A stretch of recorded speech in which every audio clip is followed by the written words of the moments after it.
Bonjour l'élite, nous sommes le jeudi 25 novembre 2021 et aujourd'hui nous allons nous pencher sur le cas de Rapid Bonne Cuisine, excusez-moi, qui est ce vidéaste que vous voyez avec sa coupe particulière, une intonation, une espèce de surjeu qui m'insupporte, je sais pas si vous avez déjà vu sa vidéo, on va juste mettre le début, vous allez me dire ce que vous en pensez. Hello, bienvenue sur Fast Good Cuisine. Je crois que ça fait plus de 10 ans que j'attends ce moment-là. Bon après il est content, mais toutes ces vidéos c'est ça, il fait des têtes improbables, je sais pas si, parce que moi aussi il y a des gens qui s'énervent, parce qu'apparemment je mets trop d'émotions quand je parle, mais lui ça me fait vraiment l'impression que c'est faux, et qu'il y a une vacuité qui essaye d'être cachée par cette surabondance de je sais pas, d'actes, bah bref, ça c'est la forme. Je le suivais il y a quelques années pour, je sais pas, je sais pas pourquoi je suivais ça. Pourquoi il faisait des tutoriels pour faire des bonbons en forme de Coca-Cola ou des espèces de trucs de KFC. C'était que de l'américanisation. C'est l'un des trucs qui se fait de pire en fait en renan. C'est vraiment une saloperie. Et effectivement, ces éléments récents viennent un peu accorder du crédit à cette thèse, à cette analyse, hein, qui va beaucoup en profondeur, effectivement. Donc, il va lancer ses restaurants, il doit faire une vidéo de 12 minutes, j'imagine, pour dire que ça va être super. J'ai un peu cliqué, il dit que le burger est lourd, ce genre de truc, voilà. Ça fait 10 ans, hein, qu'il fait des vidéos, à chaque fois qu'il goûte un truc qui est cuisiné, il fait « c'est délicieux », enfin, bref. Il y a des gens pour tout, mais peut-être pour ça que la France va mal, j'ai envie de dire. Et donc, qu'est-ce qu'on va nous dire? Donc, Fast Good Cuisine qui va toucher des millions. Donc, il y a eu 3 gros topics. Regardez, celui-ci qui a une enquête et qui a fait plusieurs centaines de réactions, et celui-ci, la nouvelle arnaque, qui, voilà, qui ont réagi à sa volonté de puissance, hein, d'ouvrir des restaurants avec un certain type de fonctionnement, parce qu'apparemment, il va fonctionner sur le principe des dark kitchens. Alors, c'est encore un anglicisme, désolé, on va plutôt appeler ça des cuisines sombres, hein, voilà, des cuisines sombres. En gros, tu fais une espèce de dropshipping alimentaire, c'est-à-dire que tu as des entrepôts où tu fais de la nourriture en continu et tu vas livrer ça à des points. Voilà, donc tu t'affranchis du côté restaurant, tu t'affranchis de pas mal de choses pour au final produire à la chaîne. Alors, je sais pas trop en quoi c'est critiquable, peut-être parce que il y a peut-être un truc du côté des taxes, il y a un truc du côté que tu emploies des gens peut-être indépendants, du coup tu les payes moins, t'as moins de salaire à payer, etc. Du coup tu favorises le développement d'une certaine précarité, etc. Je sais plus pourquoi, je me suis jamais trop intéressé à ça, mais je sais que c'est un peu critiqué de temps en temps. On va voir, c'est parti. Donc d'abord le topic du 19 novembre, donc peu après qu'il ait vu sa vidéo d'ouverture des restaurants. Il va ouvrir une chaîne de restaurants dématérialisés. Pas de restaurant, mais sûrement les mêmes prix de pseudo-burgers gourmets à 15 €. Le mec ose dire que les burgers avec du coleslaw n'existent pas en France, alors que c'est simplement de la salade de choux et tu en trouves partout. Oui, j'ai déjà goûté des burgers avec du coleslaw. Évidemment, tout est super, mais ça reste tout industriel. Ça touche... Putain, ça touche. Le chicken salt, un truc hyper random qui a buzzé il y a quelques années. Et les French Dreamers, trop bien, félicitations. Évidemment, il a contacté tous les youtubeurs pour la pub. Effectivement, je sais pas, mais qu'est-ce qu'on entend par youtubeur? Qu'est-ce qu'on entend par vidéaste? Est-ce que c'est des gens qui font partie de notre monde? C'est pour faire du buzz, je n'y crois pas. Sa tête de golem ne revient toujours pas. Effectivement, mais enfin, voilà, tu t'appelles Fast Good Cuisine, tu fais des trucs autour de l'américanisation. À un moment, devrait y avoir des sanctions très fortes prises à l'égard de ces personnes. Type, je vais pas développer, mais voilà. Je suis en moyenne beaucoup plus tolérant que les Ray, mais lui, bordel, rien que sa gueule et sa façon de parler me donne envie de le détruire, et en plus il propose que de la merde. On est d'accord. Après, au départ, il s'est quand même fait connaître parce qu'il avait un certain talent culinaire dans une émission télécrochet, comme on dit là, un truc de cuisine, je sais plus quoi, je sais plus comment ça s'appelle, la Starac de la cuisine, je suis pas ces choses-là, mais je crois qu'il s'est fait connaître à l'époque, qu'il s'appelait Charles, qu'il avait un petit cuisinier, un petit tablier, excusez-moi. Je crois que c'est le mec dont je comprends le moins de succès sur YouTube, effectivement. Bon alors, du coup, on va en parler. C'est ce que j'ai dit un peu en introduction, c'est que je trouve que c'est bien une vacuité qui est masquée par des grands gestes, par du stress, d'accentuation de certains mots, etc. Mais pourtant, même moi, à un moment, j'étais un golem, je regardais presque chacune de ses vidéos, ça a duré quoi, un mois, et je sais pas ce que je trouvais. Et pourtant, le personnage ne dégage rien, donc voilà, j'imagine qu'il y a des jeunes gens aussi américanisés qui tombent là-dessus, qui aiment bien, mais en tout cas, il faut mes vidéos un peu pour essayer de remettre en contexte, formuler une petite critique, déjà parler des dérives que ça ouvre. Moi, vous me demandez pourquoi j'aime pas les anglicismes aussi, et ça fait 6 fois que je le dis, mais l'anglicisme, c'est la porte ouverte à l'américanisation, à la libéralisation, à ce qu'on... Enfin, c'est bon, tout le monde va employer des robots, des drones Amazon partout, il y aura plus d'emplois nulle part, et qu'est-ce qui sera, je sais pas, plus d'immigrés encore pour que la main-d'œuvre soit encore moins chère. Il y aura les immigrés, les robots, les mecs qui sont multinationales, quelques enculés de youtubeurs, excusez-moi pour le terme, qui accentuent encore le processus en faisant genre c'est des histoires success. Non, on n'a pas le mot successful en français. Des histoires réussies, des success stories. Et voilà, le monde sera parfait. Il y aura de l'insécurité, du chômage partout. Donc effectivement, pour moi c'est vraiment la pente glissante. Et tout ça commence avec des anglicismes. Tout ça commence parce que vous allez dire t-shirt au lieu de maillot, parce que vous allez ouvrir la porte en fait à tout ce bordel. Donc attention, et puis essayons de le détruire. Essayons de le détruire avant que la tumeur ne grossisse, effectivement. Donc qu'est-ce qu'on nous partage là? La garniture de luxe et on va goûter. L'aliénation à l'état pur. L'aliénation à l'état pur. Alors, c'est le meilleur des hamburgers de Black and White ou de Pepe Chicken. Putain. Effectivement, tout le monde lance ses hamburgers. Il a trouvé le filon pendant que tu trimes en intérim. Qui est le plus malin? Effectivement, il est plus malin parce qu'en plus, il partait pas avec grand chose. Hein. Il a sa compétence, mais vraiment, il a un charisme limité en vidéo, etc. Donc, il y a beaucoup de travail de montage. Je suis sûr qu'il doit, enfin, maintenant peut-être moins, mais au début, il devait vraiment beaucoup reprendre ces trucs parce que ça se voit que c'est pas naturel, donc il devait s'entraîner, etc. Maintenant, ça paye. Il se fait effectivement une bonne marge, mais il accentue un certain délitement de la société, donc peut-être qu'il n'en a pas conscience, hein, c'est un golem type nouveau riche basique, hein, c'est des golems très individualistes qui, voilà, ils n'ont pas conscience du mal qu'ils créent ou autre, mais c'est pas grave, nous les pardonnons. Alors, regardons, Fast Good Cuisine fait du dropshipping alimentaire, j'explique tout ici. Pour ceux qui ne savent pas, Rapide Bonne Cuisine, alias Charles, a lancé récemment sa chaîne de restaurant en l'annonçant dans cette vidéo. Résumé bref, parce que ça vaut pas le coup de la regarder. Il aurait lancé sa chaîne de restauration en l'honneur de son grand-père en proposant des burgers inspirés par son papy, ce dernier lui ayant inspiré la passion de la cuisine, etc. Le nom du restaurant, Pepe Kitchen by Fast Good Cuisine. Bon, c'est vrai, hein. Enfin, c'est possible que ce soit vrai, je veux dire. J'ai été très énervé de voir ça, ce genre de truc, mais c'est possible que ce soit vrai. Celui-ci aurait été ouvert grâce au support logistique de Taster. Soit. Mais voyons à quoi ressemble son restaurant. Voyons voir à quoi il ressemble son restaurant. C'est ça, taster.com. Make... Putain, mais vous voulez pas parler français? Regarde, il y a Xing Shuang Shuang là. À côté, tu dois avoir un kebab dans le coin et t'as un putain d'enfoiré d'américanisé de merde. Et c'est où ça? C'est à Paris, c'est en plein Paris. Allez, c'est bon. Donc qu'est-ce qu'on nous dit? Bon, on est face à une dark kitchen. Sympa son rêve de 10 ans d'ouvrir une dark kitchen. C'est donc là-dedans que sont conçus les burgers et tenders, car sa carte ne comporte que burgers et tenders, sachant que ce sont des burgers de tenders, selon la recette ancestrale de Fast Food Cuisine. On peut d'ailleurs voir la carte ici. Voyons voir la carte de Pepe Chicken, de Pepe Dark Chicken, mes couilles. Allez. Le meilleur poulet frit de Paris, on vous en dit pas plus.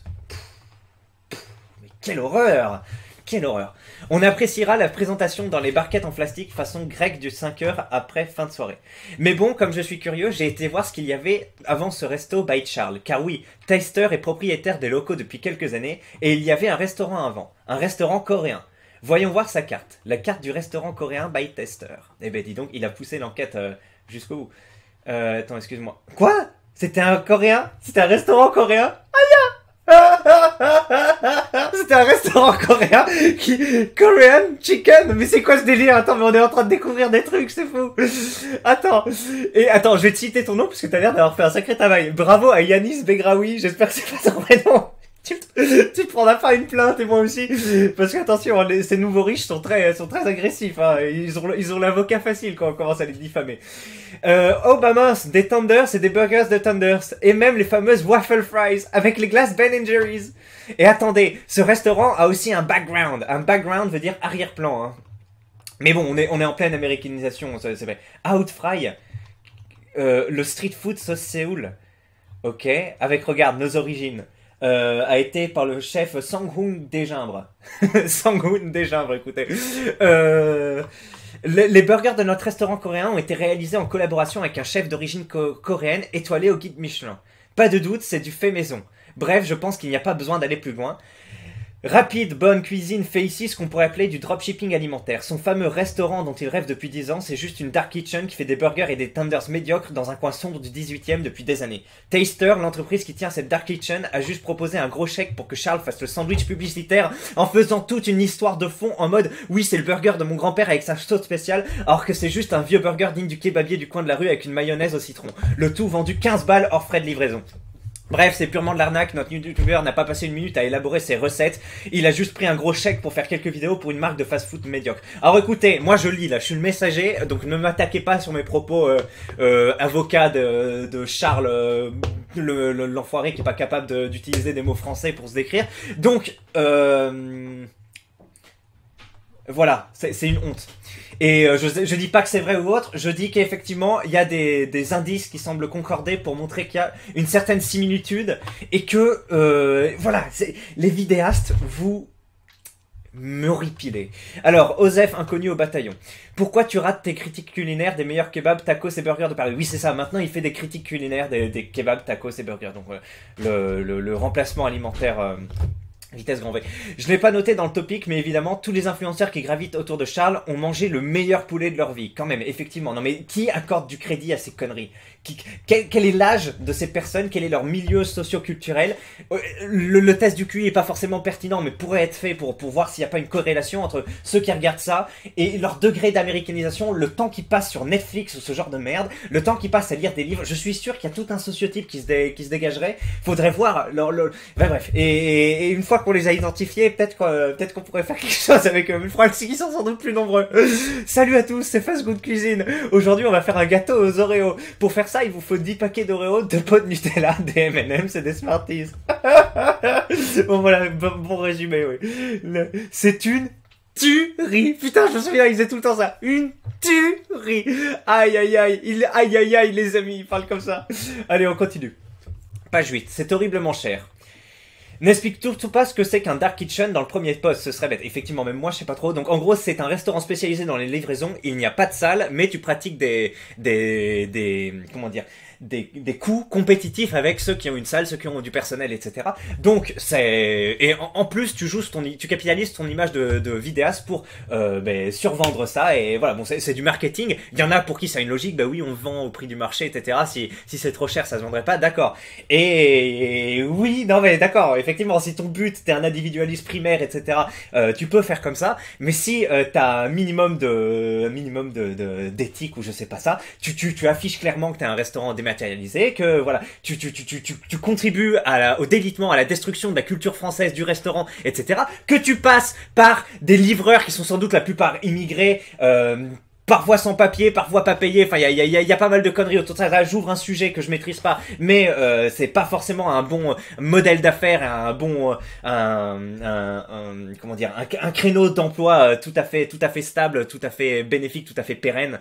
Voilà. Et voilà, effectivement, tu contribues à pas mal de choses. En fait, les dark kitchen, je crois, contribuent en fait tout ce qui mêle en une chose un peu ce qui détruit la France, quoi. L'américanisation, l'ubérisation à outrance, c'est-à-dire le fait de se passer le plus possible d'intermédiaires, mais en gardant quand même un prix qui permet de se daver, et voilà, le fonctionnement sur une main d'œuvre pas chère qui pour être compétitif du coup doit venir un peu de l'extérieur parfois, donc dans une large majorité.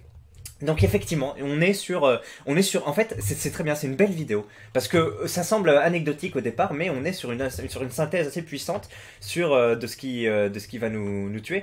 Pour l'exemple de Rouen, Dirty Vegan Burger, 8 rue de Crône. Attends, mais c'est que des trucs qui sont rue 8 rue de Crône. Attends, quoi? Saigon Viet Kitchen. Ah, je crois que j'ai juste plus internet qui marche là, parce que je fais ça. Non, bon, on verra.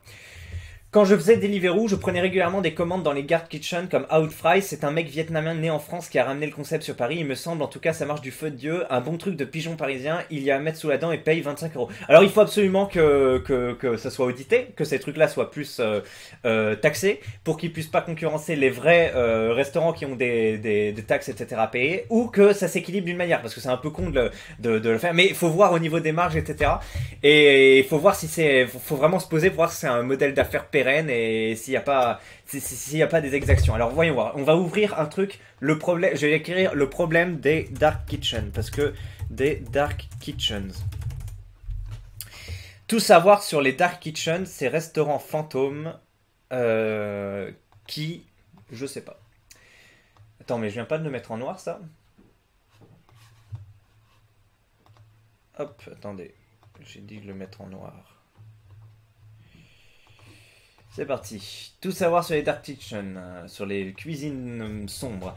Restaurants laboratoires sans salle et uniquement destinés à la livraison se multiplient en France, non sans polémique. Une subite envie d'un burger XXL ou d'une pizza roborative? Vous n'êtes pas les seuls. En 2024, la livraison à domicile pourrait représenter 20% du chiffre d'affaires de la restauration commerciale. La pandémie Covid-19 a en effet accéléré certains mouvements déjà à l'œuvre.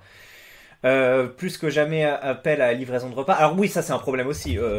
Les gens qui se font livrer des repas alors que déjà c'est bien de marcher, ça t'active un peu la chose. Enfin, oui, c'est une activité physique d'aller chercher. Moi je comprends pas. Ceux qui n'ont pas le temps de sortir, que ça vraiment c'est une répulsion instinctive en moi des personnes qui pourraient sortir, qui ont la flemme et qui vont se faire commander quelque chose. Pour moi, c'est une aberration d'humanité. Au même titre que les droitards des boutiquiers, on va dire, qui se prononcent en faveur du patriotisme, mais ne sont pas du tout dans une logique de partage ou autre. On est sur quelque chose qui est très hypocrite ou pas, enfin j'en sais rien, mais vraiment des personnes qui pourraient aller chercher leur nourriture, mais qui préfèrent se faire livrer. Alors, ça a une logique, hein, ça a une logique. C'est voilà, mon temps est plus précieux, ma flemme est plus précieuse que quelques euros en plus donnés à un livreur. Mais il y a quelque chose qui me dérange profondément, qui est pourquoi sous-traiter ça? Pourquoi tu t'en occupes pas toi-même? Et c'est bon, voilà. Mais moi je suis un peu spécial à ce niveau-là. Genre je suis jamais rentré en taxi si j'avais une soirée ou autre qui se finit après qu'il n'y a plus le RER ou autre. J'attends systématiquement 6h, 7h du matin pour prendre le premier RER métro et rentrer chez moi. J'ai jamais pris un taxi, quand bien même maintenant je gagne bien ma vie ou autre. Enfin je l'ai plus fait depuis que je gagne bien ma vie, mais je sais que je changerai pas cette habitude. Il y a une je sais pas, on a des services gratuits ou autre, on a une possibilité à le faire gratuitement. Pourquoi t'as besoin de sous-traiter ça? Pourquoi et où est-ce que la sous-traitance commence et où est-ce qu'elle se termine en fait? Et en fait, j'ai l'impression que c'est une attitude de bourgeois en fait, de bourgeois qui va pas laver sa maison ou autre, qui va sous-traiter ça à des employés, etc. Et c'est peut-être ça en fait, c'est une vision du possédant, de la personne qui sous-traite le plus possible. Et je sais pas, il y a un truc qui me chiffonne, mais j'ai pas vraiment mis de mots là-dessus. Elle a ainsi augmenté de plus de 47% entre 2018 et 2020.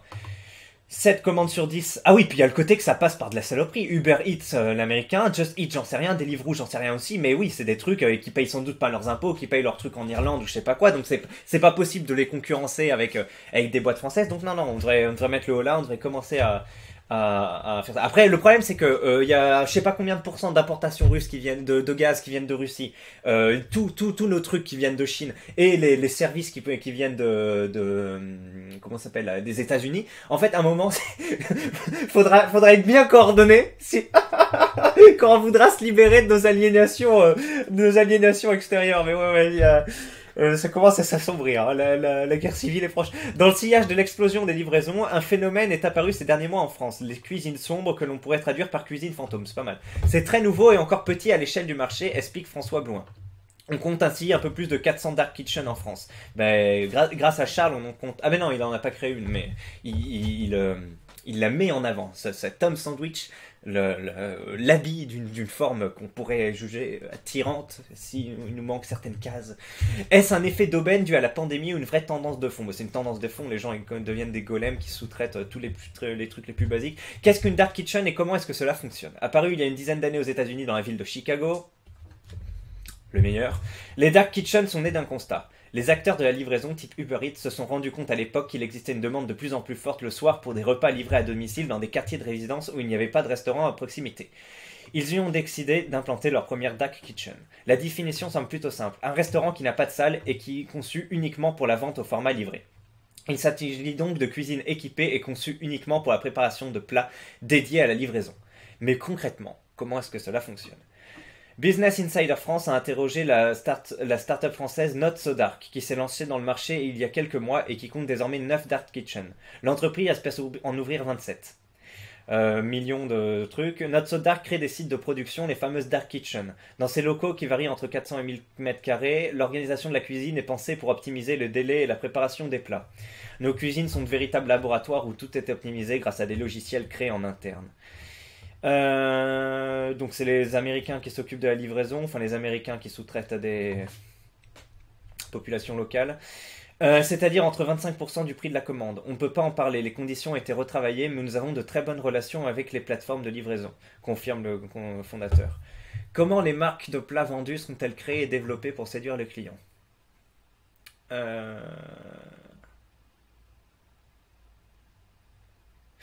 Ok, donc c'est des trucs préparés mais vendus pour des restaurants. Comment est-ce que cela fonctionne?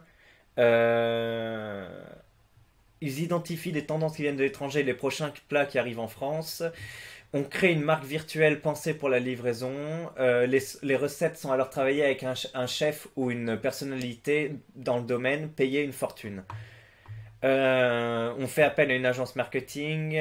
On trouve le bon logo, ainsi qu'à créer le fameux storytelling. Et ben voilà.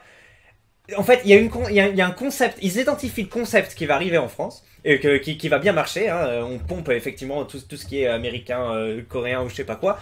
On va travailler on va travailler la chose. En fait, c'est exactement ce qui a été dit avec Fast Good. On va travailler le produit pour qu'il soit bon quand même, que voilà. Et on va faire du storytelling. Et voilà. Et là, c'est exactement ce qui s'est passé avec Fast Good. Donc merci Rapide Cuisine Bonne ou que sais-je, Charles, de t'être prêté au jeu. C'est très bien. Tu apportes effectivement ton énergie à la destruction de notre pays, donc on t'en sera reconnaissant.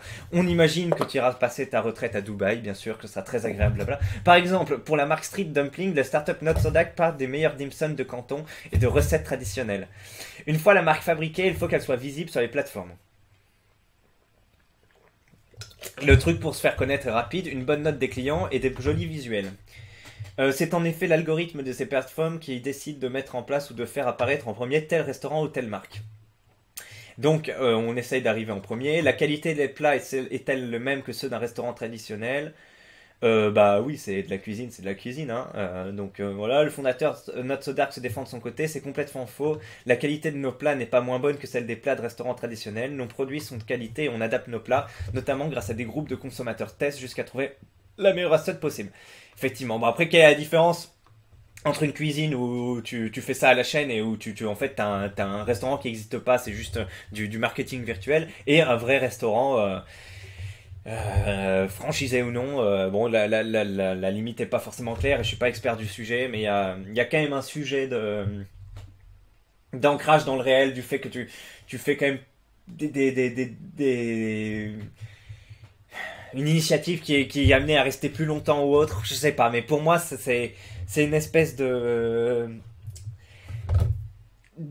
en fait, c'est pas vraiment une multinationale là, parce que c'est une nationale, Not So Dark, qui compte ouvrir plein de restaurants 27 ou autres, mais ça remplace des restaurants traditionnels, et ça laisse moins de place à l'initiative personnelle, on va dire. Il y a plus de concurrence. Tu mets en place un modèle économique très concurrent qui va tout détruire, et ça va dans la ligne de conduite de l'ubérisation, etc. Et on sait jamais ce que feront ces entreprises une fois qu'elles sont fortes. Elles vont se défiscaliser, les mecs vont pas payer d'impôts, ça va créer des millionnaires, des multimillionnaires, et de l'autre côté, des mecs sous-payés indépendants qui ont pas forcément de retraite, qui ont pas forcément de chômage, ce genre de truc. Il y a une pression. En plus, s'il y a plus d'immigrés, tu peux remplacer les mecs, tac tac, les remplacer dès qu'il y a des problèmes. Donc il y a quand même un sujet de tout va trop vite, tout change trop vite, tout se détruit, tout se délite. Et voilà. Mais je suis pas expert. Peut-être qu'il y en a dans les commentaires qui vont mieux mettre le doigt que moi sur pourquoi ça me dérange. Ou si j'ai tort, hein, parce qu'il y en a qui vont me dire, des libéraux convaincus et convaincants, ils vont me dire non, c'est une aubaine, c'est bien, les mecs vont avoir 27 cuisines, ils vont devenir millionnaires, mais pense à ces personnes qui ont besoin d'un travail et qui sont bien contents de gagner de l'argent en faisant le vélo. Je sais pas. Oui, mais le son de cloche est tout autre du côté de Stéphane Méjanès, journaliste gastronomique à l'initiative du collectif La Cuisine pas l'usine sur Instagram qui souhaite alerter et informer sur la Dark Kitchen. On retombe dans la malbouffe, explique-t-il à Business Insider France. Les Dark Kitchen créent une cuisine d'assez médiocre qualité. Si on a 5 marques de Pokéball, burger, pizza, tacos et salades par exemple, on va utiliser la même viande, les mêmes légumes et des produits déjà transformés. Ouais, et le journaliste de pointer également la diversité des plats proposés. A-t-on envie de tous manger la même chose au même moment à Dunkerque, Saint-Jean-de-Luz ou Menton, s'interroge-t-il. Alors c'est vrai, après moi je suis pas bon pour donner des leçons là-dessus, parce que ma femme veut ouvrir un Pokéball plus tard, voilà, c'est ce qu'elle goûte, elle aime bien, elle trouve que c'est rapide à faire, etc. Donc, en plus, moi je suis tout à fait apte à la financer dans ce projet, à l'aider à monter, à aller travailler les fins de semaine ou après le travail ou autre. Mais c'est vrai qu'il y a quand même donc oui, j'ai critiqué avant les trucs chinois, etc. À côté, le truc c'est de créer un restaurant pas du tout français, donc je suis d'accord. Il y a une indignation qui est un peu en dilettante, mais il y a ce que je fais, il y a ce que ma femme fait, c'est deux entités, deux points de vue différents. Et il y a ce que surtout des millionnaires déjà, enfin je pense qu'il millionnaires c'est pas dans le supputer font et qui pourraient s'inscrire dans des démarches durables, etc. Ils ont déjà la thune et mais qui au contraire contribuent à accélérer le processus. Donc il y a ces choses là. Mais effectivement, il y a un problème d'uniformisation, d'américanisation et voilà. Les plats, enfin c'est américanisation ou mondialisation. Les plats préparés dans les dark kitchens sont-ils moins chers que les autres? Intuitivement, on pourrait penser que les plats préparés pour la livraison à domicile dans les dark kitchens sont moins chers. Ce n'est pas forcément le cas. Il n'y a pas de vérité sur le prix, cela dépend du choix du positionnement des plats proposés. Un poignet moyen de 25 € par commande livrée. Nous avons voulu comparer le prix d'un menu avec un burger, donc Burger King, merci l'américanisation. Signature à 19 €. Plus haut, les gammes, les hamburgers des restaurants Big Fernand s'affichent au prix de 22 € par livraison. Ce sont donc les menus de burgers de JFK proposés sur la plateforme Deliveroo qui coûtent le plus cher. Vous ne connaissez pas la marque JFK et ses burgers à l'américaine? Vous l'avez compris. Il s'agit d'une des 8 marques actuellement opérées par la start-up Not So Dark. Paradoxalement, dans ce test, le menu le plus cher est donc celui cuisiné dans les dark kitchens. Et effectivement, ils arrivent à... Après, effectivement, quand on commande un burger, tu t'en fiches que ce soit préparé ou autre, donc c'est assez compréhensible et qu'ils puissent le vendre à ce prix-là, même si ça revient moins cher et qu'ils se fassent une marge, c'est une logique de capitaliste de base, effectivement, donc c'est pas trop critiquable, mais c'est quand même difficilement soutenable pour les autres. Les dark kitchens sont-elles une menace à terme pour les restaurants traditionnels? Bah, c'est mon point de vue, mais peut-être que ça va être démonté. Pour le fondateur de Food Service Vision, la livraison à domicile via les plateformes et la venue d'un restaurant pour y dîner constituent deux promesses différentes, pas forcément en concurrence. Les dark kitchens ne sont globalement pas un danger. Les restaurateurs qui pourraient se sentir menacés sont ceux dont l'expérience sur place, que ce soit l'accueil ou la qualité du plat, est insuffisante. Alors il y a ce côté-là aussi. Si les gens, mais après il y a le côté que c'est une culture qui disparaît aussi au profit de la simplicité et qu'à un moment on doit quand même mettre en avant ce fait que attention, parce que on risque de regretter ce passé dans quelques années quand cette propension, cette uniformisation autour de la livraison, etc., aura remplacé les restaurations traditionnelles, qu'on aura moins de culture, que tout sera délité pour la facilité, pour le rendement, etc. Croyez-moi qu'on regardera, il y en a beaucoup parmi nous qui regarderont vers le passé et qui seront là en position oh là là, faut revenir vers du local, vers de la restauration, etc. Donc attention, il y a pas la poule et l'œuf, vous voyez, il y a parce que ce mode de consommation se développe, les gens vont plus consommer et vont abandonner peu à peu les restaurants traditionnels, et il y a parce qu'il y a une demande cloisonnée, ce marché à sa place. Mais sauf qu'on voit que ce marché croît de plus en plus, donc finalement il y a une transformation il y a une transformation de la consommation, la considération de la cuisine, etc. à ce niveau-là. Donc moi, mais c'est la marche du progrès, malheureusement. Et puis, c'est le progrès économique, sélection économique, etc. Donc, on peut pas trop s'opposer à ça. On peut juste dire attention. Et il dit qu'il n'y a pas de concurrence frontale, mais moi, je dis qu'il y a quand même un remplacement culturel. Nous sommes dans un business de la commodité et non dans l'ambiance et l'expérience qu'on retrouve dans un restaurant. C'est vrai. Enfin, moi, je dis ça, mais je vais jamais au resto.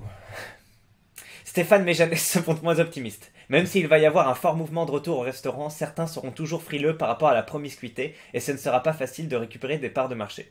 Les Dark Kitchen introduisent une concurrence que je trouve déloyale. Ce sont des recettes fabriquées par des employés polyvalents comme les fast-food qui suivent des fiches techniques pour aller vite. Ce n'est pas ça la cuisine, affirme-t-il. Il y a une vraie distorsion de la concurrence entre ces startups qui lèvent des millions d'euros et les restaurateurs qui vont tenter d'éviter de faire une faillite, précise-t-il. Bien dit, bien dit. Après, les requins des startups autres, ils en ont rien à foutre. Hein. Pour eux, ils disent, bah attendez, c'est juste du business. Oui, c'est une startup, on dégage des coûts, on va lever des millions d'euros, c'est le futur, monsieur. Oui, bah c'est le futur, très bien, mais à côté, que fait-on de la misère des restaurateurs ou autres? Est-ce qu'on peut freiner le processus? Est-ce qu'on peut pas... Je sais pas. Est-ce que pour vous voulez la plupart, j'imagine qui me regardent, vous voulez un État sans règles, vous voulez que ce soit...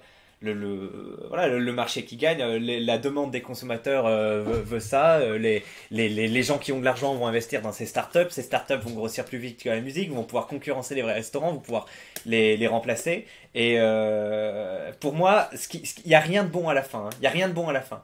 On va peut-être gagner du temps et un peu de sous, et même pas de sous. Ils se positionnent au même niveau d'argent. Rendez-vous compte que vous financez pas un pouvoir d'achat ou autre. Pour moi, vous financez à long terme de la précarité parce que c'est des multinationales. Si elles sont financées à coups de millions, c'est qu'il y a des gens pour financer derrière qui ont c'est des capitalistes sans âme, je veux dire. Et si ce truc-là grossit, gardez en tête que derrière, c'est la même logique qu'Amazon, sous-emploi à payer vraiment au lance-pierre minimum. Ces enfoirés, peut-être que dans 5 ans, 10 ans, ils passeront par du drone. Hein. Donc ok, il y a des gens qui fabriquent des drones, il y a des gens qui s'occuperont de la maintenance, etc. Mais ça fera toujours de moins d'emplois. Mais sauf que les emplois qui disparaissent, ils se répercutent pas à quelque part. Parce que la livraison va être assurée par des drones par Amazon, et parce que la livraison de bouffe va être faite par des robots dans 20 ans, s'il faut, parce qu'après, ces trucs-là, quand ils auront levé 50 millions d'euros ou autre, ils pourront faire des robots. Et attention, hein, c'est pour ça que moi je dis, il y a un côté culturel, il y a un côté, c'est notre survie, où on doit s'opposer à ces trucs-là. Et j'ai pas lu de livre ou autre, j'ai pas une pensée très construite à ce côté, mais moi ça me fait peur de voir des trucs comme ça qui grossissent avec des sommes de sandwich méprisables là, qui mettent en avant ce truc là, mais on est vraiment on est en train de charger le barillet là, et il y en a qui aiment bien ça parce que ouais, ça permet d'être livré plus rapidement, et on gagne même pas d'argent au niveau du pouvoir d'achat, c'est ça. Il y a aucun intérêt. D'autant qu'une nouvelle tendance émerge déjà aux États-Unis, laquelle pourrait créer une concurrence encore plus rude. Tiens. L'entreprise REF, il a levé 700 millions de dollars. Mais vous croyez que des gens lèvent 700 millions de dollars pour que y ait notre vie qui soit plus bonne, ou vous voyez ce que je veux dire, qu'il y a une amélioration des conditions de vie? Non, quand tu lèves 700 millions de dollars, c'est que t'as des milliardaires derrière qui veulent juste nous baiser et devenir encore plus riches. Elle propose de transformer les parkings en pôles de quartier avec des centres de santé mobiles, des garages itinérants et même des cuisines. Je comprends rien. Imaginez des conteneurs de quelques mètres carrés sur un parking de supermarché proposant des tacos pour l'un, des burgers pour l'autre, le tout livré en moins de 15 minutes de chez vous. De quoi donner un goût de culpabilité à votre 4 fromages dégusté en pyjama sur le canapé. Je comprends rien à cette fin de truc riff. Tu fais des parkings en pôle de quartier, et comme ça, tu as des conteneurs aménagés, donc pas des vraies habitations. Je vois pas trop le souci, ça, c'est un peu comme des trucs itinérants, quoi, des camions itinérants qui proposent la nourriture. Non, bah écoutez, je vois pas trop en quoi c'est pire. Ah si, parce que les mecs s'installent du coup, et il y a un turnover. Et du coup, comme c'est une énorme... Ah oui, bah comme c'est une énorme entreprise qui lève 700 millions, ils peuvent acheter 10 000 containers et faire tourner. Donc un jour, une semaine t'auras des Mexicains, une semaine t'auras des pizzas, une semaine t'auras des burgers, des trucs. Et du coup, les mecs, vu qu'ils ont levé de l'argent, qui peuvent être à perte ou autre pendant X temps, ils vont faire une concurrence qui va ruiner les restaurateurs. Et une fois qu'ils sont accaparer ça, ben voilà, il y aura une hégémonie, pareil, t'auras Uber, truc, 4, Riff, et ce sera le monde parfait des libéraux. Il y aura des mecs qui vont vendre des formations pour la masculinité, pour développer des compétences spéciales, etc. Il y aura des hommes sandwich, il y aura des immigrés qui livrent en vélo, ceux qui n'auront pas été remplacés par des robots et des drones, et à la fin, nous, je sais pas ce qu'on fera, on cultivera de l'épice, écoutez, on la fournira aux huts, et les huts nous remercieront, ils nous remercient, dis donc. Aïe. Bon, continuons. J'ai ri au moment où il explique qu'il a mis des mois pour faire le packaging. Oui, effectivement, non mais... Ben voilà, c'est terminé, la vidéo est longue, dis donc je savais pas que j'allais autant glisser. J'espère que je m'attirerai pas trop de plaintes. Bon écoutez, de toute façon, si j'en reçois une, bon on verra. J'imagine qu'il y a des juristes parmi vous qui pourront m'aviser. Je couperai les passages où je dis femme. J'espère que je dis femme pas. J'espère que je dis femme pas. Allez, ben à la prochaine hein.